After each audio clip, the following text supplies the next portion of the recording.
Olá, boa noite a todas e todos e todes. É muito bom estar aqui com vocês.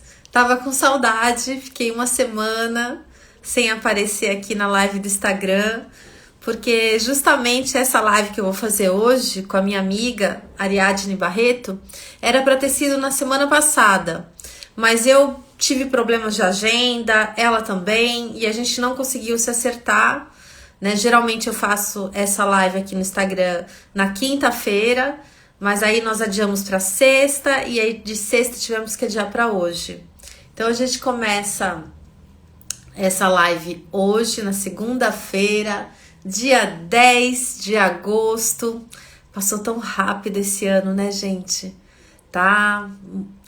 E daqui a pouco já tá em eleições, né? Nós temos poucos dias. Eu fiz o lançamento do meu programa de governo nesse sábado e foi maravilhoso. Foi uma live assim de 3 horas, mas que mobilizou muita gente durante esse processo todo, né? Na live foram 10 mil pessoas alcançadas, mas durante todo o processo de discussão das propostas do programa de governo, foram 2 meses de discussões todos os sábados, através de reuniões virtuais. A gente mobilizou mais de 200 pessoas. E esse tema da transição ecológica é um tema estruturante do programa de governo e por isso eu queria explorar e aprofundar algumas questões, né, através dessas lives. Eu tenho feito toda terça-feira, 19 horas, uma live que eu chamo de temática, porque aborda um tema com 2 pessoas da cidade de Cubatão, sempre nas terças às 19 horas na minha página no Facebook. E aqui no Instagram eu reservo para fazer essa live feminista, que é a live em que eu convido sempre mulheres, apenas mulheres, exclusivamente mulheres, para dar voz a mulheres assim maravilhosas, mulheres inteligentes, técnicas, responsáveis e que tem muito também a oferecer, muito a contribuir para esse programa. Quero agradecer o Fabiano que está aqui. Obrigada, Fabiano, pela presença. Eu estou aguardando a Ariadne, que ela ficou de entrar. Ariadne Barreto, minha amiga da época de movimento estudantil, gente. Conheço a Ariadne, eu não vou nem contar para vocês há quantos anos, porque eu vou revelar a minha idade. E eu não quero revelar. Brincadeira. A Ariadne, ela mora hoje na Bahia. Ela estudou lá e eu estudei em São Paulo, na Faculdade de Direito da USP, e ela em Salvador.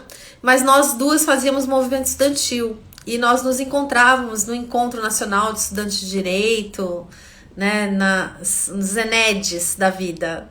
E nós tivemos a oportunidade, inclusive, de coordenar juntas um encontro nacional das assistências judiciárias dos movimentos populares. Ah, finalmente, ela chegou. O Fabiano tá dizendo aqui, viu, Ariadne, que tem que fazer uma live com as mulheres do Prerro. Isso mesmo, Fabiano, eu vou fazer. Sexta-feira, Gabriela Araújo estará aqui comigo na sexta-feira para falar sobre a representatividade das mulheres, viu? As mulheres do Prerro estão por aqui também, sempre por aqui. Deixa eu ver agora aqui. A Ariadne entrou, agora vamos ver, Ariadne, aqui, como é que eu faço para você vir aqui.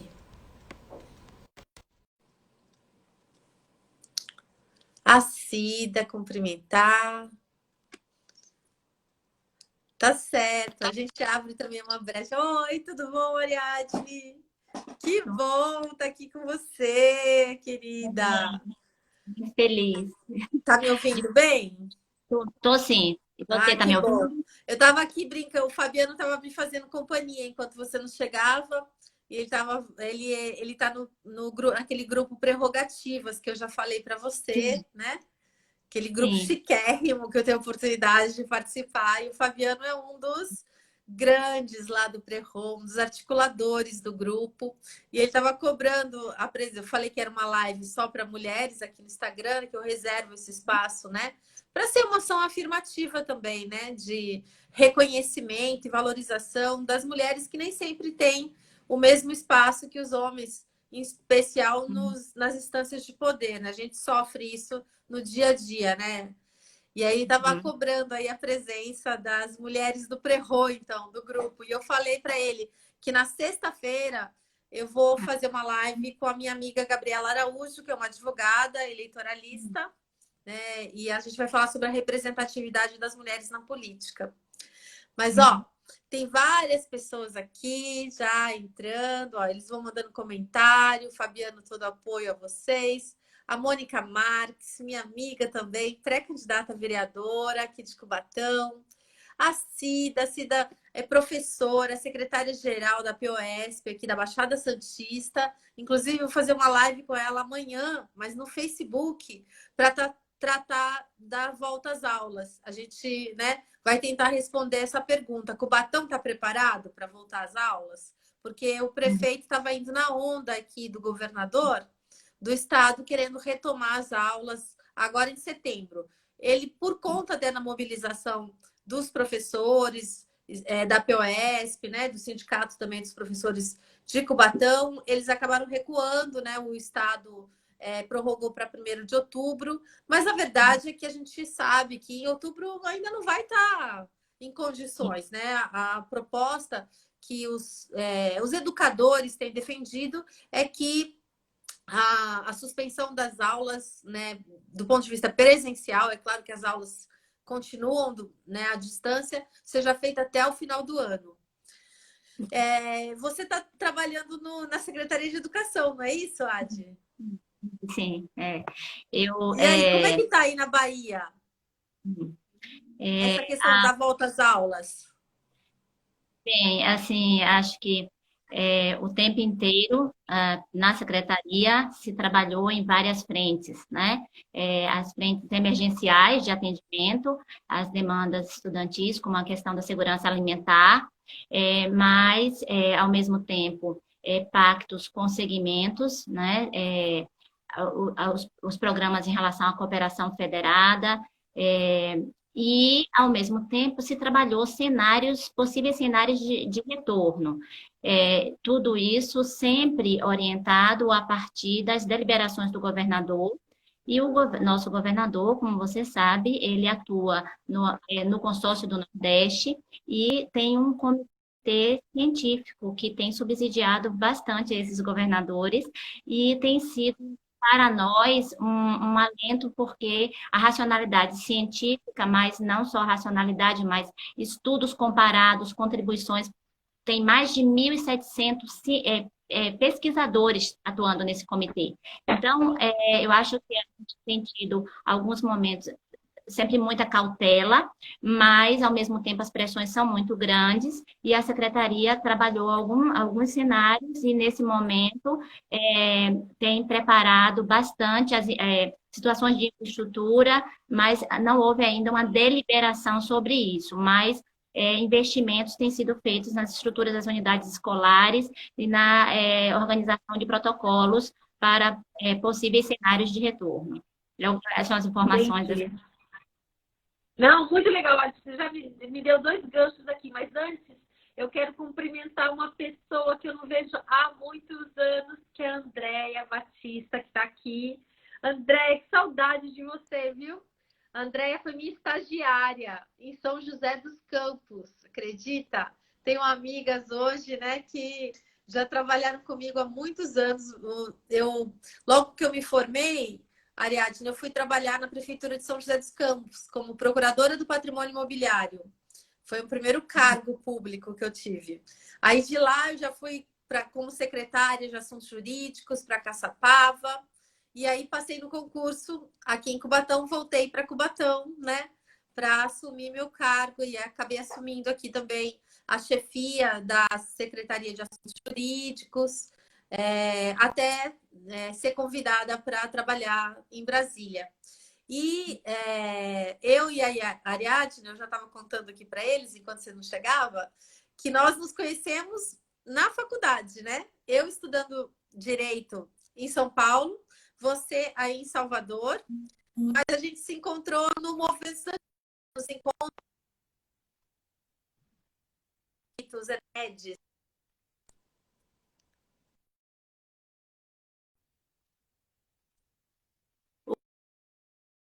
Você fala Oi, alguma coisa.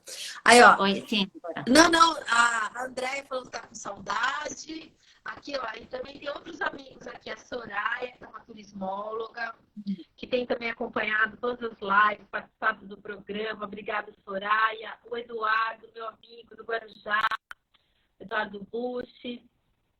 E o Evaldo também. Obrigada, Evaldo, por ter entrado. O Caio Martins, que é coordenador do nosso programa de governo, está aqui também, para ouvir, todo mundo querendo ouvir o que você tem a dizer, Ariadne. Vou falar isso, a Ariadne fica nervosa. Porque ela falou, ai, não quero fazer live. A Ariadne, a minha amiga, ela é muito tímida, gente. Ela estava nervosa de fazer, porque ela nunca fez uma live. A primeira... Mas assim, ó, é tranquilo, não é? Como se a gente estivesse conversando por Aí, eu já telefone, fiz. assim. Só que tem um monte de gente assistindo, só isso. Mas assim, Olha, uma coisa, ó, você falou uma coisa muito interessante, eu vi que você participou de uma live esses dias sobre o consórcio do Nordeste, né? Entrevistando governadores do Nordeste que participam do consórcio. E eu fiz uma proposta, assim, guardadas as proporções, claro, da gente fazer um consórcio aqui nas cidades da região metropolitana da Baixada Santista. Até publiquei um artigo no principal jornal aqui da região, que é a Tribuna, defendendo essa ideia, porque nós somos uma região metropolitana de 9 municípios, mas nós não temos nenhum consórcio intermunicipal, acredita? Olha que vergonha, a gente tem uma agência metropolitana, que é um órgão do governo do estado, onde existe um conselho, em que os prefeitos participam desse conselho. Você está ouvindo baixo, é isso? ouvindo, baixo. Ah, vamos ver aqui, ó. Pronto, vai melhorar. Sim, Eu estou te escutando bem. Põe o fone que aí fica melhor mesmo, dá menos sim, interferência. sim. Então, eu estava te falando que a gente tem uma região metropolitana com 9 municípios aqui na Baixada Santista. E eu lancei uma proposta há alguns meses atrás da gente, todos os pré-candidatos a prefeito do Partido dos Trabalhadores aqui na região, e nós temos pré-candidatos em quase todas as cidades, né, das 9 a gente tem 8, nós construíssemos juntos um programa de desenvolvimento regional que tivesse como um pilar, né, para a execução desse programa a constituição de um consórcio intermunicipal das cidades da Baixada Santista, porque a gente não tem consórcio. A gente tem a metropolitana, que é um órgão do governo do estado, onde os municípios até têm assento no conselho metropolitano, mas eles têm representação paritária com o governador. Então, assim, o governador ele indica, né, metade dos membros do conselho. E os municípios têm direito a um assento. O que acontece? Se o governador conseguir o apoio de um dos prefeitos, ele já impõe a sua vontade sobre os demais municípios. Então, acaba que os municípios não investem, não participam dessa instância, porque eles não têm protagonismo, né? Não têm uma participação mais efetiva. E eu tenho olhado muito o que vocês têm feito aí no consórcio do Nordeste. Agora mesmo, para coordenar as ações de enfrentamento da pandemia. Isso poderia ter sido feito aqui na Baixada Santista. Até se tentou fazer no início. Mas aí a pressão política, principalmente sobre os prefeitos que são candidatos à reeleição, fez com que eles, entendeu, saíssem da articulação regional e começassem a flexibilizar as regras, né? E a tentar, em vez de assumir a responsabilidade, né? De fazer uma política mais eficiente, de controle, essa questão da saúde pública, né? Evitar as mortes, não. Vamos flexibilizar a atividade econômica, né? Para lavar as mãos mesmo dessa responsabilidade que está tendo. E aqui em Cubatão, nós somos, Ariadne, a cidade com piores indicadores da Baixada Santista. A gente tem maior índice de letalidade, maior número de mortes por 100 mil habitantes. E isso se explica muito pelo descaso com a saúde, porque a gente não tem um perfil populacional, assim, de uma população idosa, como Santos tem, né? Que explicaria um pouco das mortes. A gente tem uma população jovem. Mesmo assim, é a população que mais está morrendo. Então, está muito, a Uhum. meu ver, está muito ligado às condições de infraestrutura sanitária onde vive essa população, né? 2/3 dessa população vive em áreas que são consideradas vulneráveis, em habitações subnormais, sem acesso a saneamento básico, né? E a ideia é a Uhum. gente falar justamente disso. Olha quem está aqui com a gente também. Você vai ficar mais Que nervosa honra, ainda, hein? o Vladimir. É, o mestre. Vai, Bem, seja sim. bem-vindo, Vladimir, nosso É, amigo, especialista, né, nesse tema dos resíduos uhum, sólidos. E que também já fiz uma live com ele também. Só que eu sim, fiz a assisti. live no Instagram com ele. Você assistiu, né? Sim, sim. Foi bem Aham. legal, né? Foi Vamos muito, lá. muito Aham, esclarecedor. Ele é muito aham. didático, né? E aí Sim. conseguiu. Mas lá a gente falou mais assim do meio ambiente como um todo, né? Uhum, Ele e o eu vi. professor Hélio Lopes. Uhum, E aqui a minha ideia, né, com você, é a gente trabalhar de forma mais específica esse tema dos resíduos. Mas antes da uhum. gente entrar no tema, né, já cumprimentando aqui a Amanda, querida, uma advogada da Praia Grande, minha amiga, a Luciana também. É, eu queria, assim, falar um pouco da tua trajetória, né, Ariadne? Você Uhum. eu comecei a contar e interrompi. Você Uhum. se formou, né? E aí a gente Sim, voltou assim, trabalhou na Bahia aí muitos anos, né? Na Assembleia Legislativa, né? Assessorando a tá. bancada do PT, que eu me lembro. Sim. E nós Então, nos pois é. encontramos. Oi? Não, sim, diga. Não, pode falar. Nós Não. nos encontramos em É, Brasília de novo no início do governo Lula. Né? uhum, Eu uhum. estava lá na presidência da República, você assessorando a Controladoria Geral da União. Já era Isso, Controladoria? isso.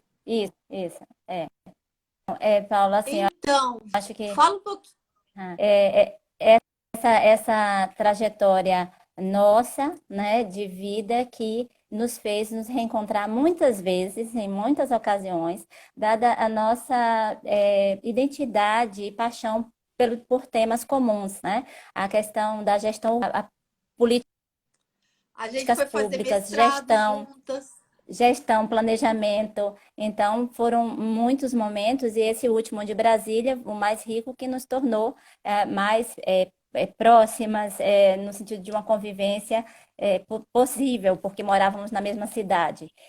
Eu tive assim, a oportunidade de trabalhar nas três esferas federadas, em dois poderes e um órgão de controle. Então, eu acho que isso foi essa trajetória para mim me trouxe de presente assim uma possibilidade de olhar diferente a gestica e a atuação como advogada na área pública, no sentido da insuficiência dos nossos conteúdos de formação e da necessidade de em outros colegas e ramos do conhecimento e fui aproveitando ao máximo possível as experiências dessa diversidade da gestão. Então, hoje, eu sou uma apaixonada por políticas públicas, especialmente por planejamento e gestão, de modo que eu tenho interesses por política, sou apaixonada pela política de educação, onde eu trabalho, e estudo no doutorado a implementação da política de resíduos sólidos por consórcios públicos. Não é por acaso, eu estagiei na área, não tive uma oportunidade de trabalhar mais diretamente com o tema, mas trabalhando Então, eu trabalhei na segunda gestão do PT na Bahia, no município, na bancada de vereadores do PT, depois na Controladoria Geral da União, Casa Civil aqui Secretaria da Educação, enfim. Mas o fato é o seguinte, nessa trajetória toda, e eu lembrei muito disso no sábado, quando vi o seu programa de governo, me deu assim uma enorme saudade e ao mesmo tempo uma sensação de brinde à nossa caminhada. Nossa caminhada de construção de políticas públicas a partir um compartilhamento de visão de mundo que tivemos a oportunidade de ter junto ao Partido dos Trabalhadores. Então, ali no seu programa vem muito forte o modo petista de governar, onde Santos teve muito a ensinar o Brasil inteiro. Na bancada municipal, nós começamos a desenvolver práticas de cooperação com vereadores no Estado, sobre modo petista de legislar, a partir das discussões de modo petista de governar, e aí compartilhávamos com a assessoria da bancada federal. Então, assim, eu quero te parabenizar pelo lançamento do processo participativo do seu programa, pelos eixos que ele tem, pela visível sensibilidade política e por esse amadurecimento visível desse processo. Eu acho que parte do que eu falei sobre a minha trajetória, eu vejo também em você. Você se colocou se pôs a enfrentar desafios profissionais diversos, saindo com seu filho pequeno para Brasília, Então, e quando, assim, quando eu encontrei com a Ariadne lá em Brasília, meu filho tinha 2 aninhos, né? Quando foi do início do pois governo é, Lula. E aí a Ariadne viu ele crescer, né? A Ariadne hoje tá um homem, né? aham, Inclusive, uma pois das é, primeiras viagens assim que ele fez comigo de férias foi para Salvador. Nós fomos para casa dela. E eu me lembro tão bonitinho, ele falava assim para mim: "Mãe, como aqui tem comida gostosa". Ele adora comida baiana até hoje. pois é, ainda bem que ele gostou muito, precisa voltar mais. Mas enfim, então eu acho assim, o teu programa, ele já traz essas diretrizes que você falou de um ponto específico sobre a questão dos consórcios, essa experiência pela sua caminhada, você sabe que já teve resultados positivos, inclusive aí em São Paulo, um consórcio, acho que me parece um consórcio sobre desenvolvimento regional, onde a Tem o literatura fala de consórcio experiências, referência. Nossa, é o consórcio do Grande ABC, né? Que é bem pois pertinho, é. inclusive faz divisa com Cubatão, porque o São Bernardo, que participa do consórcio do ABC, é vizinho de Cubatão. Eu vou fazer uma Isso. live com o secretário executivo desse consórcio amanhã, às 9 da noite. Aproveito para convidar Ah, vou vocês. assistir. Não vai ser só uma live minha, vai ser na minha página do Facebook, mas eu aproveitei e convidei todos os pré-candidatos do Partido dos Trabalhadores das demais cidades da região, porque a ideia é a gente Sim. discutir mesmo, de fato, a formação de um consórcio público aqui para a Baixada Santista, que isso esteja incorporado como parte do programa de governo de cada um de Uhum. nós. Porque Sim. tem vários problemas que são comuns às cidades e que não podem ser resolvidos pelo município sozinho. Esse tema, né, Sim. que a gente escolheu aqui para nossa live, Sim. que é o tema da sua tese, né, de doutorado, que você está Aham. terminando agora, ele justamente mostra isso, né, que resíduos sólidos, ele é um tipo de Uhum. serviço público que exige uma coordenação territorial Aham. para que ele possa ser suficiente, Exato. ambientalmente Uhum. sustentável. Então, E não adianta a gente eu começar aqui a discutir um programa de governo, olhando para a prefeitura de Cubatão, olhando para o território do município de Cubatão e querendo resolver o problema do resíduo sólido sozinho, porque eu não tenho como resolver ele uhum. sozinho. Uhum. Eu só vou ter como É. resolver nessa articulação regional. Então, a gente já está Sim. fazendo isso junto. É. Então, acho que vai ser bem bacana amanhã. É. Aproveito para convidar vocês, a partir das 9 da noite, na minha página do Uhum. Facebook, essa live com os Uhum. pré-candidatos a prefeito do Partido dos Trabalhadores e o secretário executivo do consórcio do Grande ABC. Sim. Então, um dos temas que estão colocados no seu programa sobre a transição ecológica, assim, eu achei muito rico porque passa sobre uma concepção de execução de políticas públicas de maneira articulada e integrada. Então, as políticas públicas precisam ser articuladas em seus temas, nos seus processos de elaboração, nos seus processos de execução. Então, resíduos sólidos não é só resíduos sólidos. o tema, não é só. É É, saneamento, é saúde, é meio ambiente. Então, nós perfeito. sabemos que o direito, muitas vezes as pessoas apostam na lei, a solução mágica de todas as coisas. A lei é fruto de um processo dinâmico de interações, dessas interações de diversos grupos. E o direito, ele é moldado pelos campos em força. Então, assim, nós tivemos uma lei muito com princípios, diretrizes, instrumentos avançados, com inspiração em legislações de outros países, experiências exitosas, que foi adaptada para o nosso país. Olhando a arquitetura institucional dela, você verifica identidades com o desenho das políticas ambientais, o desenho da política de saneamento. Então, isso foi feito num bojo de dois governos que tinham a cooperação federativa como uma linha de um princípio básico de condução e também o processo democrático como um processo de construção e implementação das políticas. Então, essa é uma lei que tem forte ênfase no planejamento e ela tem avanços sobre princípios orientadores em relação à não geração, redução, reuso e destinação final ambientalmente adequada. Mas para executar isto, o desafio é terrivelmente grande, considerando as diferenças que nós temos entre esses três entes, as suas capacidades de arrecadação, considerando que boa parte desses serviços são de interesse local e os municípios têm uma alta carga de responsabilidade sobre isso, menos recursos, menos capacidade técnica, menos mecanismos tecnológicos e de gestão instalados adequadamente. Então, assim, diferente de outros países, nós presenteamos o Brasil, nós precisamos repensar essa nossa forma em relação a algumas ações nossas do PT. Nós entregamos uma legislação maravilhosa, mas nós precisávamos ter feito um melhor pacto acerca da implementação dela. Então, agora nós temos 10 anos, a conjuntura é totalmente outra, o desafio é muito, muito maior, há um desmantelo estrutural de algumas dessas lógicas operacionais, assim, o manejo de resíduos sólidos faz parte da lei de saneamento, que então tem impactos. Eu ainda não me aprofundei o suficiente sobre, toda hora tem uma inquietação sobre isso. O Vladimir tem ajudado muito com lives muito didáticas, mas realmente O que a gente está muito. vendo, né, Ariadne?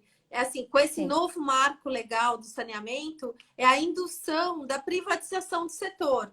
Né? O tratamento de resíduos sólidos já era um setor bastante privatizado, né? Sim, A gente tem sim. pouca as empresas públicas que executam diretamente. Em geral, ele está terceirizado, a coleta, né, para empresas Uhum, privadas, e o tratamento. E eu tive a oportunidade, quando eu estava ainda trabalhando na presidência da República, de fazer uma missão de estudos sobre os consórcios municipais em vários países da Europa. E me chamou muita atenção a diferença de sistemas. Por exemplo, Espanha e Portugal, que estão muito próximos, são países vizinhos. uhum, Na Espanha, uhum, o tratamento dos resíduos sólidos era privatizado, como é aqui no Brasil. Então, geralmente você contratava, né, uma empresa privada que fazia esse tratamento dos resíduos, a coleta e o tratamento, e cobrava por tonelada. Em Portugal, já era uma autarquia. Eu conheci a autarquia de Lisboa e a autarquia do Porto. E nessas duas cidades, assim, eu fui visitar e você via assim como o compromisso dessas empresas públicas era diferente da empresa privada. Por quê? Porque a empresa privada, ela está buscando lucro. Por mais que ela seja, que ela uhum, tenha responsabilidade social, né? Que ela seja uma uhum, empresa bacana, né? Ela está buscando lucro, é da natureza dela, né? Ter o lucro e aí ela, quanto mais lucro para ela ter mais lucro, ela tem que tratar mais lixo, entendeu? Então, ou uhum, no caso da água, né? Você tem que tratar mais sim, água, ou você tratar mais esgoto. Então, isso é ambientalmente sustentável, porque uhum, nunca a lógica da empresa vai ser diminuir o lixo, porque ela vai uhum, perder recurso. Ela vai sempre, né, uhum, trabalhar para garantir cada vez mais um maior lucro dela. Então eu Sim. fiquei assim muito convencida nessas visitas que eu fiz e conhecendo diversos sistemas de gestão de resíduos, que o poder público ele tem melhores condições para fazer esse tipo de tratamento de resíduos sólidos, porque ele não tem essa preocupação de ter lucro. Então, ele pode ter um investimento forte na educação ambiental para que as pessoas não gerem lixo, para que elas separem o lixo, né? Criando ecopontos. Quanto menos ele coletar, melhor para o poder público, porque ele vai gastar menos. E é o contrário, o setor privado não. Quanto mais lixo ele coletar, melhor, porque ele recebe por tonelada do que ele coleta. Então, essas são dinâmicas muito diferentes, né? Mas a gente tem que, claro, conviver na estrutura que nós temos aqui no Brasil, né? E, assim, é muito difícil. Hoje, toda a reorganização do sistema e da legislação vem sendo no sentido de incentivar a privatização desses serviços que são monopólios naturais.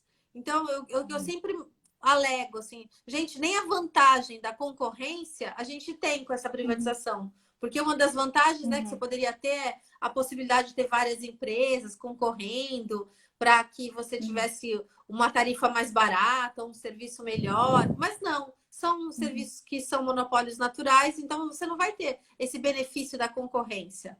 Você vai ter só mesmo a empresa tentando captar recursos para render, né, fazer render ou aumentar cada vez mais o seu lucro, quando a gente poderia estar usando esse recurso para o investimento no próprio serviço, expandindo o serviço, universalizando, né, o atendimento. A gente tem aqui em Cubatão quase 20 mil pessoas que não têm água tratada. 46% da população não tem esgoto tratado. Quase metade da população da cidade, né? Então, acho que nesse ambiente do mercado, da privatização, eu acho que cada vez assim, são piores as chances, né, da gente ter uma melhoria desse sistema. Mas, né, para a gente caminhar... Agora,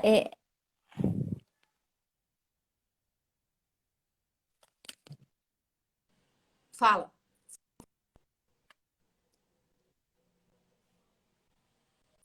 Eu não vi a última coisa que você falou.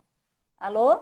Não, eu falei que para a gente conseguir mudar o curso, né, da privatização para um processo de estatização, eu acho que é uma longa caminhada, porque você vai ter que ter novamente essa afinidade entre governo federal, estadual e municipal.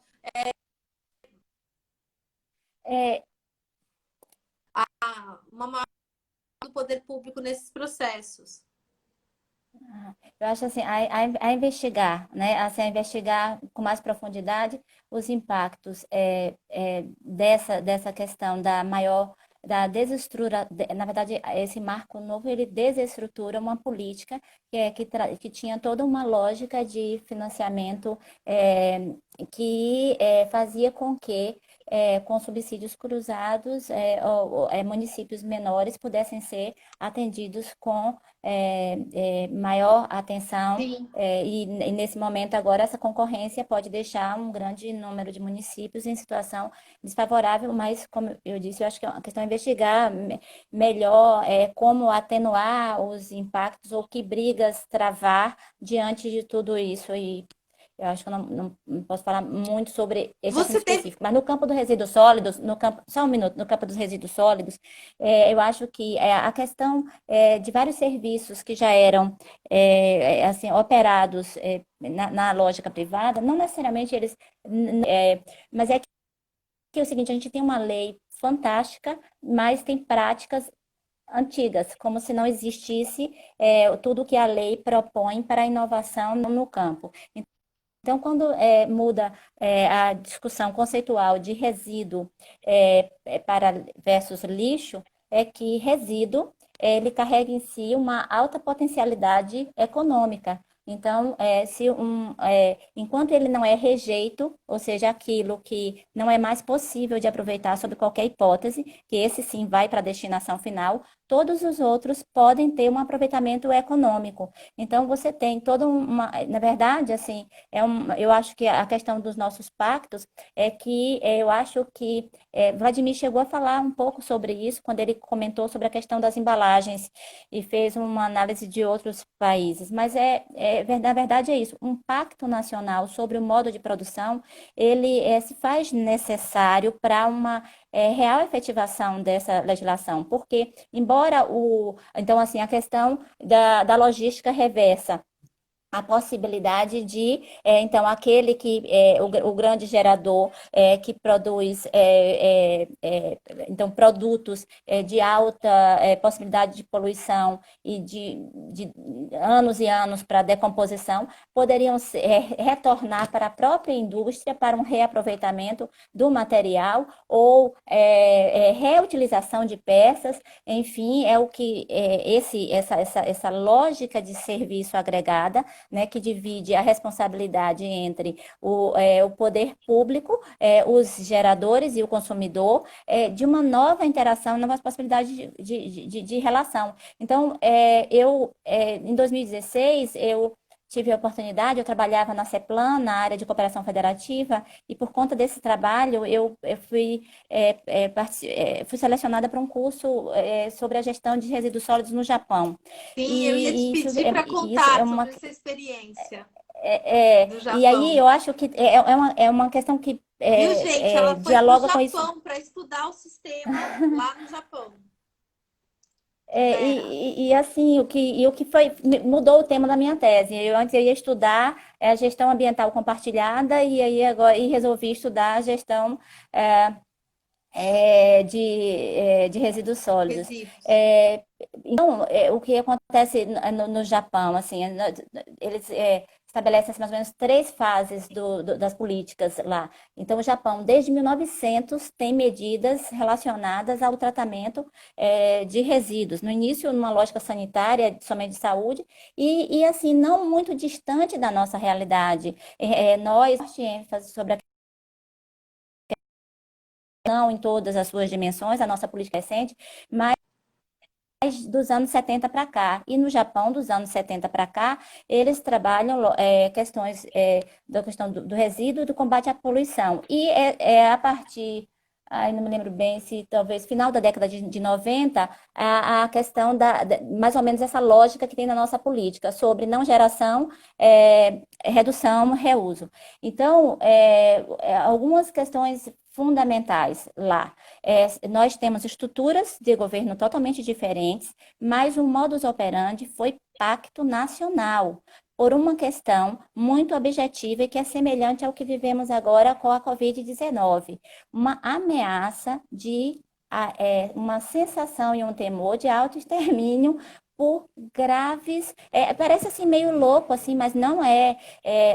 Nesse curso nós visitamos 8 cidades do Japão, uma delas que teve acidentes ambientais muito parecidos com o de Cubatão, que é a cidade de Kitakyushu, e que foi assim um marco para o Japão, de que eles perceberam que eles tinham alta densidade populacional num pequeno espaço territorial, que os problemas eram transfronteiriços e que eles não iam conseguir sobreviver desde a própria existência, a questão econômica e tal. Então, foi uma questão de governo, mercado e sociedade pactuando. Então, lá eles têm o governo central e o governo local, tem províncias que são quase estados, com governadores, e vilas, estados, municípios, é uma legislação um pouquinho complicada, mas tem semelhança sobre isso. Eles tiveram legislações específicas e que envolvem fortemente os grandes geradores e com multas muito altas. Então, Certo. alta responsabilidade em termos de multa que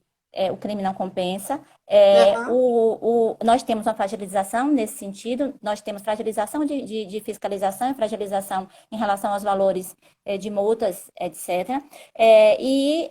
Educação ambiental em todos os momentos. Então, sobre esse ponto, então, eu coloco sobre mudança no modo de produção, indução de comportamentos, pactos claros e incentivos. O mercado teve incentivo para atuar. Então, você tem indústrias, empresas de reciclagem eu visitei também de logística reversa, que eu visitei da Panasonic. Então, o que eu quero dizer é o seguinte, que eu me senti visitando uma sociedade do futuro.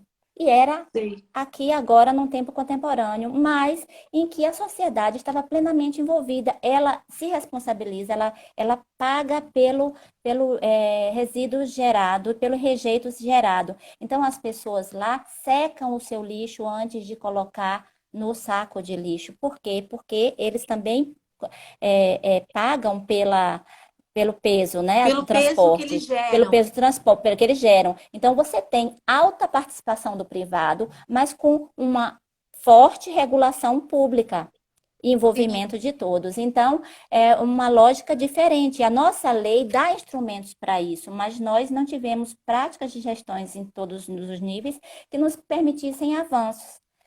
Por Me perdoa agora. exemplo, a logística reversa, né, que você Uhum, falou. Assim, a nossa lei ela é inspirada nos princípios da Europa, né? A ideia do uhum, poluidor pagador.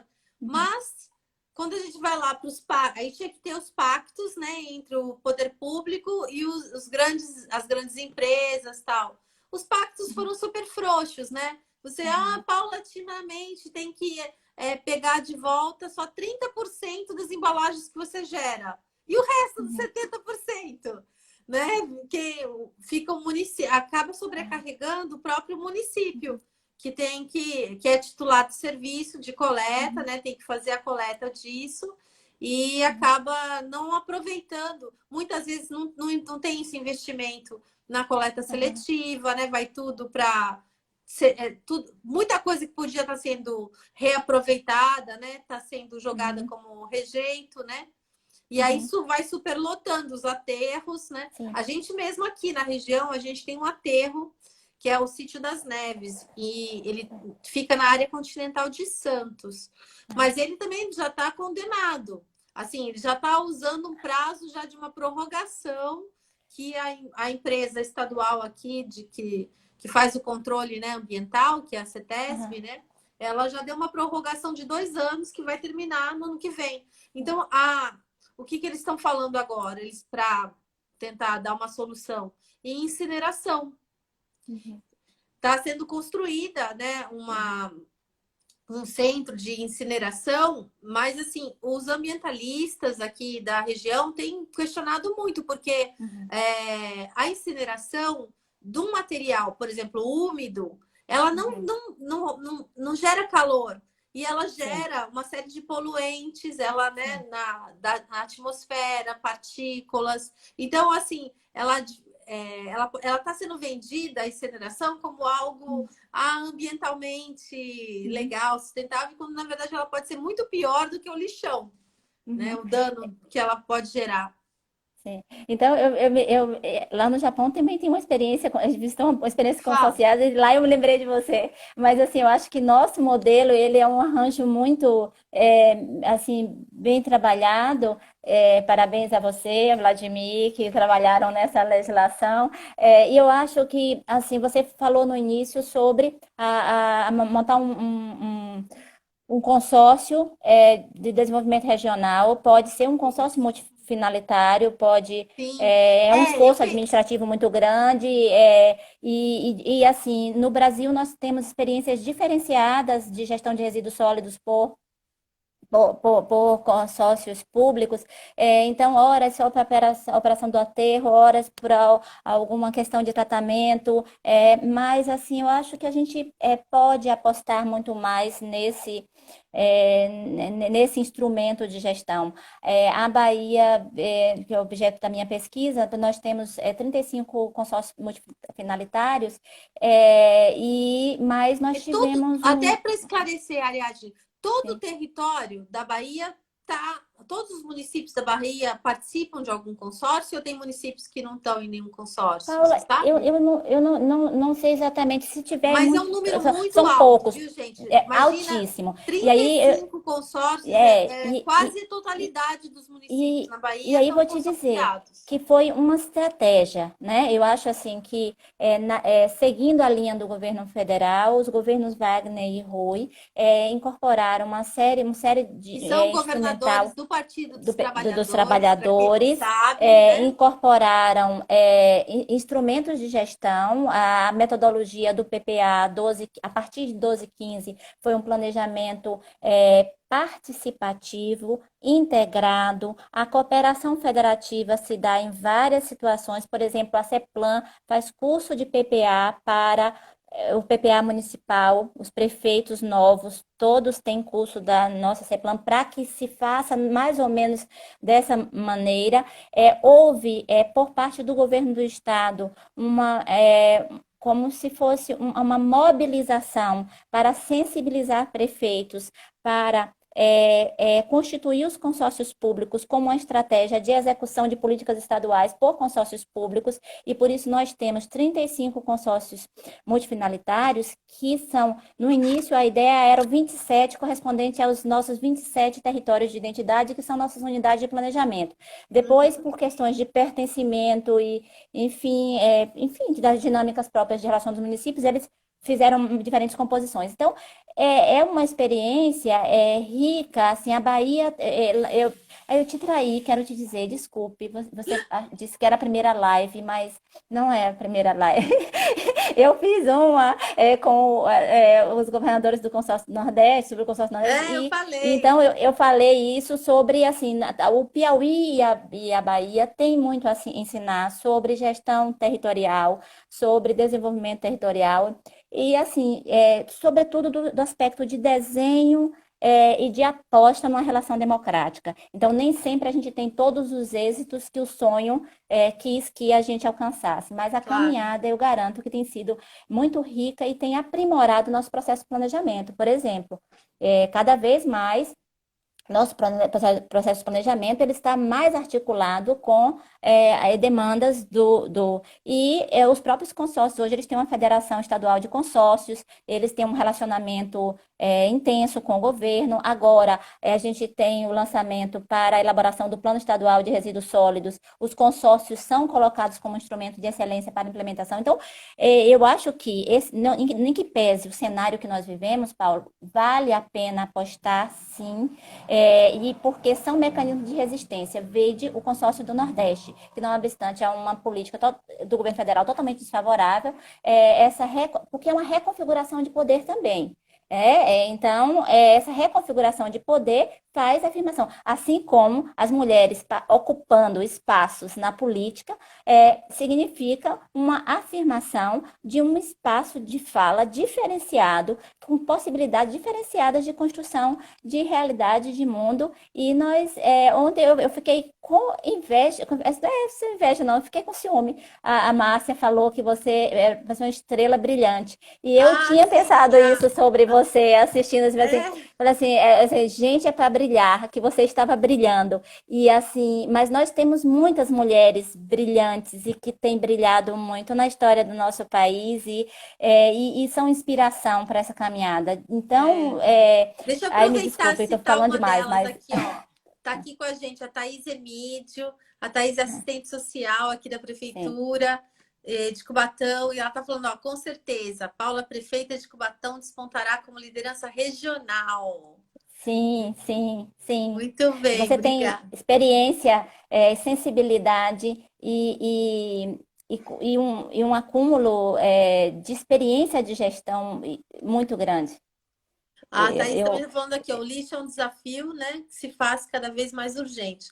Então, aqui tem, deixa eu cumprimentar também o Lídio, que é nosso pré-candidato a vereador, está aqui também participando. A gente está com um time muito bacana aqui, Ariadne, ah, de pré-candidatos a vereadores e que vereadoras do bom. Partido dos Trabalhadores, que tem assim, nos acompanhado em todos esses processos de lives, encontros, reuniões, porque também é um processo de capacitação, é aquilo que você está Sim, falando. A participação social, ela não é uma coisa assim que você muda a chavinha, né, e acontece. não. É um trabalho pedagógico, é um processo.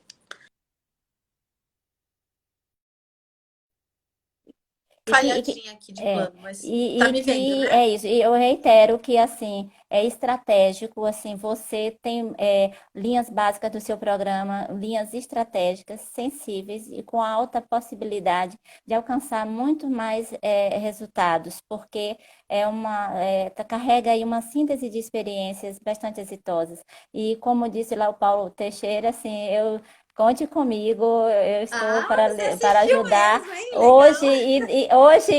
e na sua gestão. Eu tenho certeza, esta posse, eu espero ir, também Ah, espero comparecer. não, com certeza, Ah, Adi. ó, você falou das suas estagiárias, assim, agora Aham. minhas mestras, porque foram estagiárias, mas agora são minhas guias, Juliana Barros, que você Eu, conheceu, nossa querida Flávia, estão a aí Flávia também e é. estão muito felizes com a sua candidatura também, falamos sempre. Ai, que legal, obrigada. Ó, aqui, a Flávia falando, né? Grandes desafios para os prefeitos e prefeitos 2021. Então, eu acredito, de que no próximo período a gente vai viver assim tempos muito difíceis, né? Sim. Porque a crise econômica já vinha gradativamente ficando cada vez pior. Agora, com a pandemia, prejudicou ainda mais, né? Eu Sim. tenho aqui um número, eu estimo um número de 13 mil desempregados em Cubatão. Uhum, Então, assim, uhum, como lidar, né, com essa falta de renda? A gente voltou a entrar para o mapa da fome, assim, a gente sim. volta a falar de segurança 13 alimentar, milhões. de necessidade de alimentar as pessoas, né? Uhum, uhum, Então, eu não é por acaso assim que o PT orientou todos os pré-candidatos, né, a adotar como eixo estruturante dos seus programas o tema da transição ecológica, porque ela uhum. propõe também assim saídas para a crise econômica, porque é uma Sim, crise do capitalismo, essa crise sim. econômica. Então, Uhum, uma das referências é a gente tem que educar as pessoas para consumirem menos. E isso sim, tem tudo a ver com o tema do sim, lixo que a gente está falando, sim, porque a sim, gente sim. nunca vai enfrentar, né, o tratamento 100% dos resíduos sólidos se a gente continuar gerando lixo de forma indiscriminada, porque não, Uhum, nem isso, nunca vai ser possível, essa conta não fecha, né? uhum, Nunca nós vamos ter recursos suficientes para tratar cada vez mais lixos que são gerados. Então, uma parte importante da política de tratamento de resíduos sólidos é a da fundamental, educação, né? fundamental. Educação ambiental, da É, educação para o consumo, né? sim, Do reuso, da sim, reutilização. E por isso o tema da transição ecológica coloca isso como centro do sim, debate.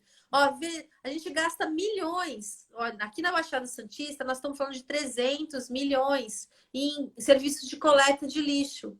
uhum, Então, se eu posso gastar 30 mil para fazer um projeto de educação ambiental e economizar 100 milhões, né? uhum, uhum, Assim, até do ponto de vista financeiro, é muito mais atraente, né? sim, Você investir em educação nesse comprometimento que você diz que os uhum, japoneses têm, né, com a sim, política.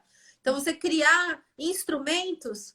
Inclusive, não são só instrumentos de incentivo, tem que ser instrumentos de repressão também, né? Como sim, você falou, multas, né? A sanção tem que ser alta para se tornar uhum. eficiente. Senão, é E, que nem o cinto de segurança, é, lembra? Ninguém é, usava o cinto. é isso. Quando Eu queria, começou com uma aham, sanção forte, né? Ou sim, mesmo o a consumo de faixa, bebidas sim, alcoólicas, né? é. Eu acho Deixa que eu tem que falar ter duas assim, coisas. tolerância zero mesmo, Sim, né? Tem é, uma ação muito forte de fiscalização, uhum, mas paralela a isso, uma ação também de educação, sim, principalmente para visando aí mudar comportamentos das futuras uhum, gerações. Aí a sim. gente pode pensar em conseguir, vai no futuro, equacionar o problema do tratamento dos resíduos, né, e da geração de resíduos na nossa cidade, na nossa região, até mesmo no país, né? E isso é fundamental, assim, você lembra assim, quando a gente morou em Brasília, você colocava a mão e os carros paravam. E aí, a última vez que eu fui, Na a nossa faixa, colega né? Na Na faixa de faixa, pedestre. aí Eneida falou, não, não confie, não é mais a mesma coisa. Porque lembra que Pedro tinha educação para o trânsito. Com 3, É, 4 anos, ele tinha educação para o trânsito. E isso fazia uma diferença muito forte. Eles interromperam as campanhas, interromperam as ações nas escolas e chegaram muitas pessoas de fora. Então, não é a mesma coisa, há uma quebra. Então, e no Japão, nessas unidades todas que eu fui visitar aterros, empresas, usinas de incineração, todas tinham salas para aulas.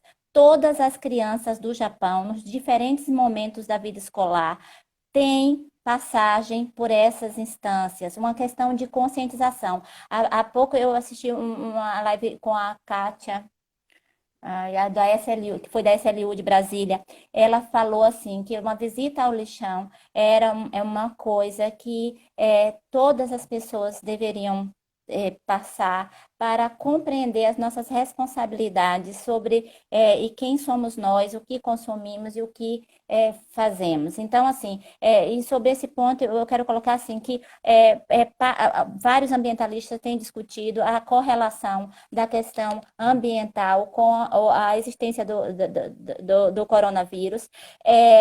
Nós tivemos em 2019, isso vale a pena ler, é um documento da ONU, acho que chama GEO 6, que fala que até 2050 nós teremos uma alta incidência de doenças bacterianas e esse documento ele analisa os últimos 5 anos e é tido como de que apresenta maiores impactos e que eles observam 250 cientistas, eles observam alta gravidade na análise e visualizam possíveis situações de infertilidade masculina e feminina em face da questão da água e a questão da geração de resíduos e da poluição da água é tido como um dos principais fatores dessa tendência. Então, não nós temos negligenciado. Isso parece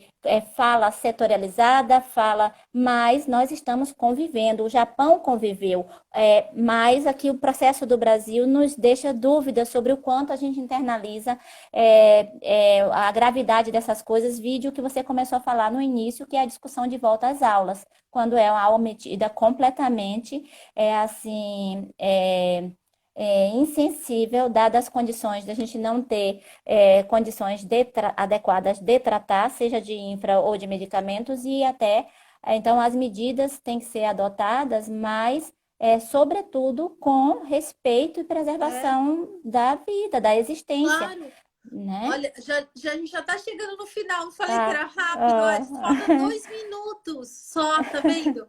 A Cida tá sim. falando aqui, ó, temos problema há décadas em Cubatão. É isso, Uhum. Cubatão ele tem assim um passivo ambiental enorme, né? Por conta do Sim. processo de industrialização, dos Uhum. crimes ambientais que foram cometidos aqui, com despejo de pós-químicos, sabe? Que Uhum. contaminaram o solo, contaminaram pessoas. Essas empresas, né, nunca, como a Ródia, nunca foram responsabilizadas. Até Uhum. hoje, corre processos, entendeu? Pedindo Sim. de trabalhadores que foram contaminados, pedindo indenizações e que, que ainda não receberam. Então, assim, você Uhum. vê, tudo isso vai gerando esse clima, né, de impunidade e é difícil você tratar, né, dessa questão ambiental sem esse arcabouço, né, que mais duro, que exige. Então, eu acho que a gente tem que investir no pequeno, sabe, no micro. Então, por exemplo, a E economia educação fundamental. solidária, né, Aham. a coleta seletiva, as cooperativas de catadores. A gente tem que ter Sim. muita cooperativa de catadores. A gente só tem Sim. uma aqui em Cubatão, Sim. só uma. Então, a gente tem que aumentar isso. Bom, ó, você Uhum. tem 1 minuto. Você quer se despedir? Ah, Eu quero não. agradecer Não, você, não, não. tá? Eu quero me integrar a você, por favor. Esse doutorado nos deixa assim um pouco desorientada, assim, com a tarefa hercúlea de fazer tudo em pouco tempo. Mas eu acho que eu já estou bem mais próximo para o fim e espero poder contribuir mais com a tua campanha, porque eu acho que assim a gente lembra, assim muitas vezes parecia impossível mesmo campanhas do PT. E aqui na Bahia, quando o Jacques Wagner ganhou do carlismo e foi assim. Então Uma surpresa. a gente tem que acreditar, e porque a gente faz diferença mesmo, e é um jeito novo de fazer e que inclui as pessoas. E eu tenho certeza que você vai encantar muito mais pessoas e que vão engrossar essa sua caminhada aí por direitos em Cubatão. Ai, obrigada, Adi. Tá vendo? Olha, Tá, adorei, foi ok. ótimo. Também. Você Que contou um bom. pouquinho dessa experiência no Tá Japão e bom. da tua experiência de E porque eu vida. não acho que é utopia, não. Eu não acho que Muito é utopia, não. Acho que a gente obrigada. É pode. uma utopia que a gente vai realizar, né? Sim, é isso. A gente pode. Um beijo. Tá, Tchau. tchau.